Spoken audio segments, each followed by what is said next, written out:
So student, we have done one exercise 1.5 in our last class. Today we will move on exercise 1.5. तो देख लेते हैं, last class में हमने exercise 1.5 तक कर लिया था। हमारा जो इस कोर्स चल रहा था रियल एंड कॉम्प्लेक्स नंबर्स का जो चैप्टर चल रहा था वो हमने एक्सरसाइज 1.5 तक तो कर लिया था। आज हम 1.6 को देखेंगे कि इसमें हमने क्या परफॉर्म करना है। ये हमारी लास्ट एक्सरसाइज होगी इस चैप्टर की। और जो क्या बोलते हैं, इसके बाद हम नेक्स्ट चैप्टर की तरफ मूव ऑन करेंगे।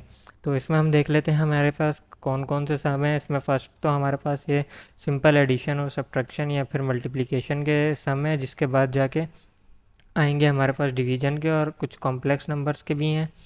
और उसके बाद हमारे पास जो सम आएंगे प्रूफ के आएंगे, जो कि बहुत ज़्यादा इम्पोर्टेंट है पेपर के पॉइंट ऑफ व्यू से, एग्ज़ाम के पॉइंट ऑफ व्यू से वेरी इम्पोर्टेंट। तो हम सबसे पहले हम क्वेश्चन नंबर 1 देख लेते हैं। Perform the indicated operations of the following complex numbers. तो इसमें हमें कुछ सम दिए हुए हैं जिसमें हमें इंडिकेट नहीं किया हुआ है imaginary and complex, imaginary and real part, but हमें पता है कि ये हमारा रियल पार्ट होता है और ये इमेजनरी पार्ट होता है। तो हम रियल को रियल से करेंगे और इमेजनरी को इमेजनरी से करेंगे। तो इसको हम सॉल्व करके देखते हैं ताकि आपको और ज़्यादा अच्छे तरीके से समझ आ जाए। तो क्वेश्चन नंबर 1 है हमारे पास, जिसका पार्ट 1 क्या कह रहा है हमें।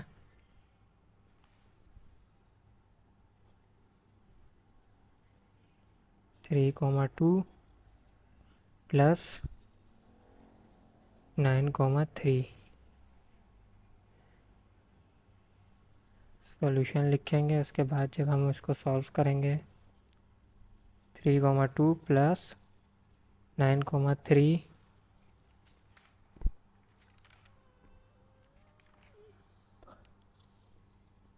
इसको सिंपल एक टर्म बना देंगे, रियल को रियल से ऐड करा के और इमेजनरी को इमेजनरी से ऐड करा के। तो ये हमारा बन जाएगा 3 + 9 12, 2 + 3 5। ये हमारा आ जाएगा इसका आंसर। इसका हम एक और पार्ट देख लेते हैं, पार्ट नंबर 3 है। 15,12, 15 इसका रियल पार्ट है और 12 इसका इमेजनरी पार्ट है, इसलिए हम इमेजनरी को ये समझें, ऐसे समझ लें कि ये x है और ये y, ये x है और ये y है। तो हमने x को x से ऐड कराना है और y को y से ऐड कराना है। इस तरह आपको ज़्यादा इजीली समझ आ जाएगा। 15 को हम और 10 को एक साथ लिख लेते हैं। 15 - 10, 12 माइनस का 9, क्योंकि इसके साथ माइनस का साइन है, तो ये हमारे साथ आ गया इस तरीके से। 15 - 10 5 बचा हमारे पास, माइनस माइनस प्लस हो जाएगा। 12 + 9 21, ये हमारे पास इसका आंसर आएगा। तो अब मैं आपको एक फ्रैक्शन में भी करा देता हूँ कि फ्रैक्शन वाले किस तरीके से होंगे। फ्रैक्शन में भी सेम यही होगा, अगर पॉजिटिव साइन होगा तो आप उसको प्लस कर देंगे और अगर नेगेटिव साइन होगा तो माइनस कर देंगे। बस उसमें एक आपको चीज़ करनी पड़ेगी जो कि एलसीएम है। एलसीएम बहुत ही आसान है और जिन स्टूडेंट्स को एलसीएम लेना नहीं आता तो वो नीचे कमेंट कर सकते हैं, तो मैं उस पर एक स्पेसिफिक वीडियो बना के डाल दूँगा जिससे आपको काफ़ी हेल्प हो जाएगी। तो इसमें भी सेम वही करना है, एक्स वाली वैल्यू 7 लिखनी है, जो कि हमारे पास ये एक्स है, ये वाई है, ये एक्स है, ये वाई है।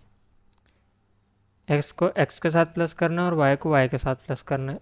3/2 प्लस 2/3, 2/3 प्लस 3/2, ये आ गया हमारे पास। हमारे पास इसका एलसीएम हो जाएगा 6,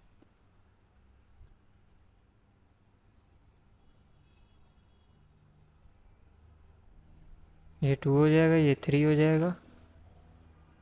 तो 3 × 2 = 6 प्लस 2 3 ज़ा 6।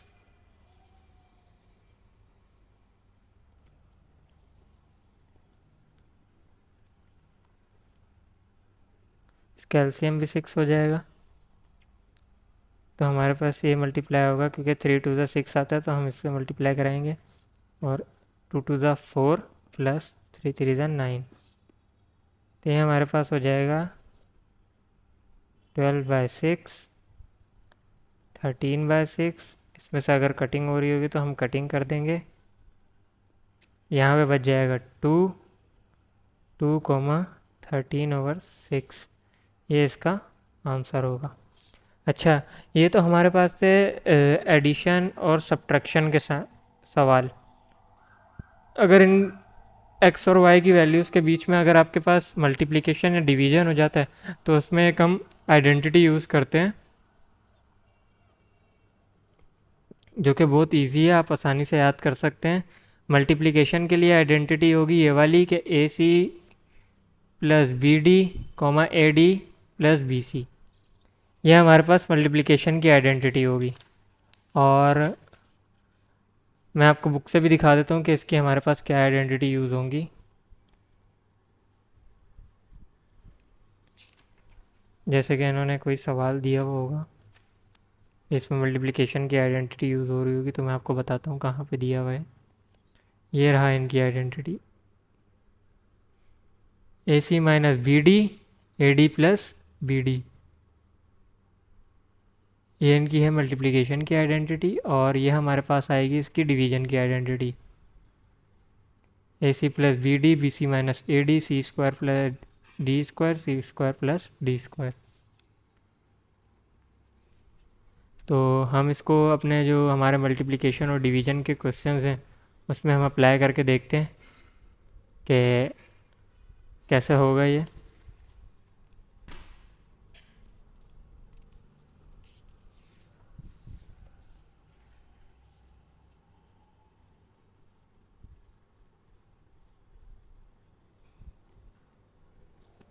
क्वेश्चन नंबर 1 हम देखते हैं जो कि मल्टीप्लिकेशन और डिवीजन का है।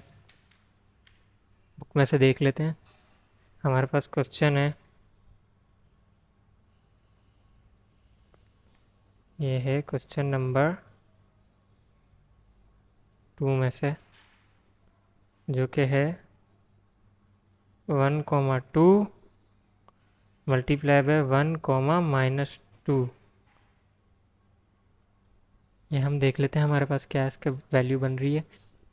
तो सबसे पहले हम इधर अपनी आइडेंटिटी लिख देंगे कि हमारी आइडेंटिटी क्या यूज़ हो रही है।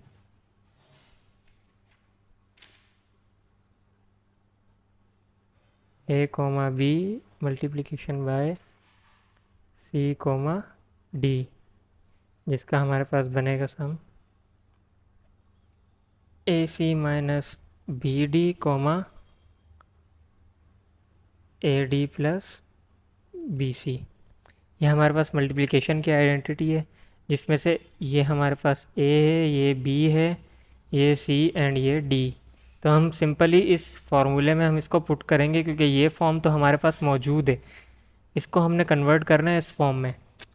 तो सबसे पहले हम इनकी वैल्यूज़ पुट करेंगे इसकी जगह पे।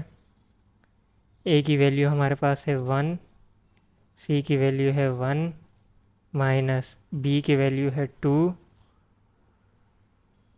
एंड डी की वैल्यू है -2। ये हमारे पास हो गई एक टर्म।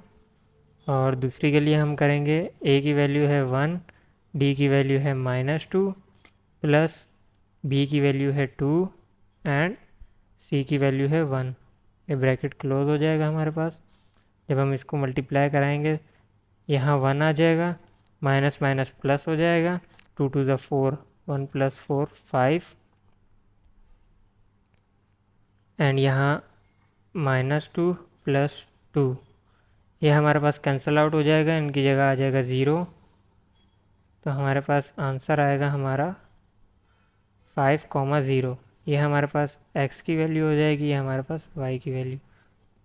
इसको इंडिकेट नहीं कराना, लेकिन मैं आपको समझ आ जाए इसलिए मैं बार बार x और y करके बता रहा हूँ, ताकि आपको अगर कोई भी डाउट हो तो इसमें क्लियर हो जाए। इसी तरह हम एक और क्वेश्चन लेंगे मल्टीप्लाई का, मल्टीप्लिकेशन का एक और क्वेश्चन लेंगे, जैसे कि है हमारे पास 4 कोमा -5, 5 कोमा -4। इसमें भी सेम हमारी वही आइडेंटिटी यूज़ होगी, ये वाली। तो मैं दोबारा फार्मूला लिखूँगा नहीं, लेकिन उसके हिसाब से पुटिंग कर दूँगा वैल्यूज़ की, तो आपको भी समझ आ जाएगा कैसे होगा।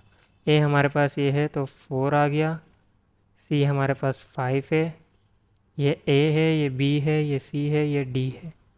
तो इनको हम पुट कर देते हैं फॉर्मूले में, ए C minus B D, minus लगा के बी की वैल्यू हमारे पास है -5 और डी की वैल्यू है -4, कॉमा लगाएंगे। फिर है हमारे पास ए डी, ए की वैल्यू है 4, डी की वैल्यू है -4। इसके बाद प्लस सी की, बी की वैल्यू है -5 एंड सी की वैल्यू है 5। इसको हम सॉल्व जब करेंगे, 4 5 ज़ा 20, माइनस माइनस माइनस प्लस हो जाएगा, 5 4 ज़ा 20, कॉमा आ जाएगा। 4 मल्टीप्लाई बाय -4, ये हो जाएगा माइनस का 16, 5 5 ज़ा 25, माइनस का 25 है, माइनस प्लस माइनस माइनस का 25, ये 20 से 20 कैंसिल हो के 0 हो जाएगी ये वैल्यू,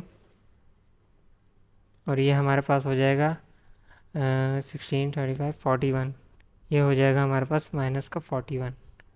तो ये हमने इसको सॉल्यूशन सेट की मोस्ट सिंप्लीफाइड फॉर्म में लिख दिया, जिसमें से 0 हमारी x की वैल्यू है एंड y की वैल्यू -41 है। तो इसमें हम अगर डिवीज़न के सवाल देखेंगे तो डिवीज़न में थोड़ी सी ज़्यादा कैलकुलेशन है, लेकिन वो है इसी तरीके से ही होगा। बस फार्मूला आपको याद होना चाहिए, इसकी जो आइडेंटिटी है वो अगर आपको याद है तो आप इजीली उसको भी वैल्यू पुट करके कैलकुलेशन करके आंसर निकाल सकते हैं। जैसे कि हम देख लेते हैं फॉर डिवीज़न,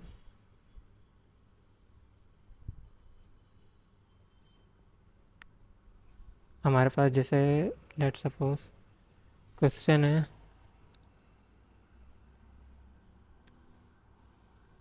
3 - 7 डिवाइड बाय 3, 2। इसकी आइडेंटिटी जो है वो हम इधर लिख देते हैं कि क्या आइडेंटिटी है, a, b divide by c, d is equal to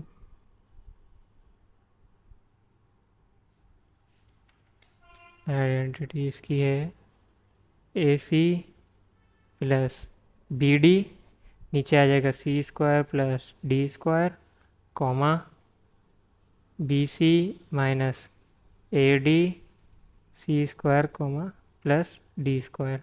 ये इसकी आइडेंटिटी है। अब हमें वैल्यूज़ पता है, A की क्या है, B की क्या है, C की क्या है, D की क्या है, हमें सारी वैल्यूज़ पता है। बस ये फॉर्म हमारे पास मौजूद है, यहाँ डिवाइड हो रहा है, तो ये अगर हम इसको इस तरीके से लिखेंगे तो ये सेम इसी तरीके से बन जाएगी। हमें वैल्यूज़ इधर पुट करनी है और जो कि हमें इसका आंसर निकालना है। हम वैल्यूज़ सिंपल इधर पुट कर देंगे, जिससे हमारा जो आंसर सिंप्लीफाइड फॉर्म में आ जाएगा। बेसिकली हमें इन्होंने 2 टर्म दी हुई हैं, हमने 2 को सिंप्लीफाई करते करते एक टर्म बनाना है, जो कि हम पीछे हम मल्टीप्लिकेशन के सवालों में भी यही करते हैं। 2 टर्म दी हुई हैं, एडिशन के सवालों में भी यही किया, 2 टर्म दी हुई हैं, उसको हमने सॉल्व करके सिंप्लीफाइड करके, या प्लस हो रही है, माइनस हो रही है, या मल्टीप्लाई या डिवाइड हो रही है, हमने बस उसको सिंप्लीफाई करके सिंप्लीफाइड फॉर्म में एक सॉल्यूशन सेट में बनाना है, यानी कि इस फॉर्म में लाना है। नो मैटर कि ये आपका रियल है या इमेजनरी है, ये इन्होंने इंडिकेट कराने का नहीं बोला। अगर ये इमेजनरी होता तो यहाँ पे आयोटा होता, लेकिन अभी हमें इन्होंने आयोटा नहीं दिया हुआ, तो हम इसको सिंपली अपने तरीके से करेंगे। तो इसकी वैल्यूज़ हम पुट कर देते हैं। ए की वैल्यू है 3, सी की वैल्यू है 3, प्लस बी की वैल्यू है -7, डी की वैल्यू है 2 डिवाइड बाय सी का स्क्वायर प्लस डी का स्क्वायर, कॉमा बी है हमारे पास -7, सी है हमारे पास 3, माइनस ए है हमारे पास 3, डी है हमारे पास 2, और वही same C square and D square 3 का स्क्वायर प्लस 2 का स्क्वायर। इसको जब हम सिंप्लीफाई करेंगे मल्टीप्लाई कराते हुए, 3 3 ज़ा 9, माइनस प्लस माइनस हो जाएगा, 7 2 ज़ा 14, 3 का स्क्वायर 9 प्लस 2 का स्क्वायर 4, 7 3 ज़ा 21, माइनस का है क्योंकि 7 के साथ माइनस का साइन है, अगेन माइनस आ जाएगा, 3 2 ज़ा 6, यहाँ पे फिर वही सेम वैल्यूज़ आ जाएंगी। इसको जब हम सिंप्लीफाई करेंगे, 9 माइनस 14 माइनस का 5 डिवाइड बाय 9 प्लस 4 13, -21 -6 माइनस का 27, क्योंकि माइनस दोनों के साथ है, माइनस माइनस प्लस होता है, लेकिन साइन हम नेगेटिव ही यूज़ करते हैं क्योंकि जो बड़ी वैल्यू का साइन होता है हम हमेशा वही साइन यूज़ करते हैं। 9 + 4 13। अब हम इनमें से देखेंगे कहीं कटिंग तो नहीं हो रही हमारी। अगर कटिंग नहीं हो रही होगी तो हमारा सिंपली यही आंसर होगा, और अगर कटिंग हो रही होगी तो हम इसको कट आउट कर देंगे, जो इसकी मोस्ट सिंप्लीफाइड फॉर्म होगी हम उसमें इसको लिख देंगे। लेकिन चूंकि यहाँ पे हमारी कटिंग नहीं हो रही तो ये हमारा आंसर है। इसके बाद हमारे मेन क्वेश्चन की तरफ हम आएंगे, जो कि है प्रूफ का, जो कि बोर्ड के पॉइंट ऑफ व्यू से बहुत ज़रूरी है, जिनमें ये सारे फंक्शन की भी इम्प्लीमेंटेशन होती है। अगर आपने ये फंक्शन समझे हुए होंगे कि प्लस कैसे कराना है, माइनस कैसे कराना है, इमेजनरी को इमेजनरी के साथ, रियल को रियल के साथ, अगर आपने वो नहीं समझा होगा तो आपको ये बिल्कुल भी समझ नहीं आएगा। तो हम देख लेते हैं हमारे पास इन्होंने हमें क्या वैल्यूज़ दी हुई है और क्या प्रूफ करने का बोला हुआ है। तो ये हमारे पास क्वेश्चन नंबर 3 है।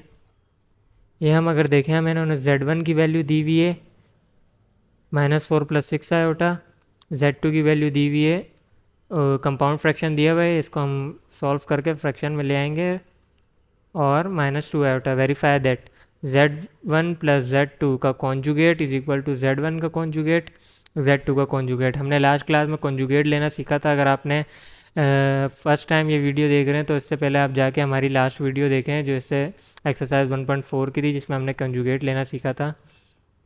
तो कॉन्जुगेट में हमारा हमेशा जो इमेजनरी टर्म का साइन होता है वो हमेशा रेसिप्रोकल हो जाता है। अगर पॉजिटिव होता है तो वो नेगेटिव हो जाता है, और अगर नेगेटिव होता है तो वो पॉजिटिव हो जाता है। उसके बाद हमारे पास इसी तरीके का रिलेटेड सम है, ये दिया हुआ है। तो इनमें से मैं आपको एक सम करा दूंगा, बाकी आपने ये 2 करा दूंगा, बाकी आपने ये जो 4th क्वेश्चन है ये आपने खुद करना है, जिसमें मल्टीप्लिकेशन और डिवीजन की आइडेंटिटी यूज़ हो रही है। तो हम इसको लिख लेते हैं।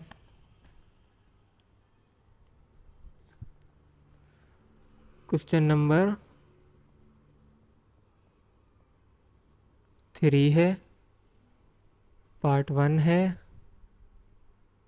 पहले तो हम इसको Z1 की क्या वैल्यू दी हुई है हमें, -4 + 6 आयोटा। Z2 की क्या वैल्यू दी हुई है, 2 1/2 -2 आयोटा, जिसको हम कंपाउंड को हम फ्रैक्शन में लाएंगे तो 2 2 ज़ा 4 + 1 5, 5/2 -2 आयोटा। तो ये हमारे पास Z2 की वैल्यू आ जाएगी। पार्ट 1 में इन्होंने हमें बोला हुआ है कि प्रूफ करें आप Z1 + Z2 का conjugate is equal to Z1 का कॉन्जुगेट प्लस Z2 का कॉन्जुगेट।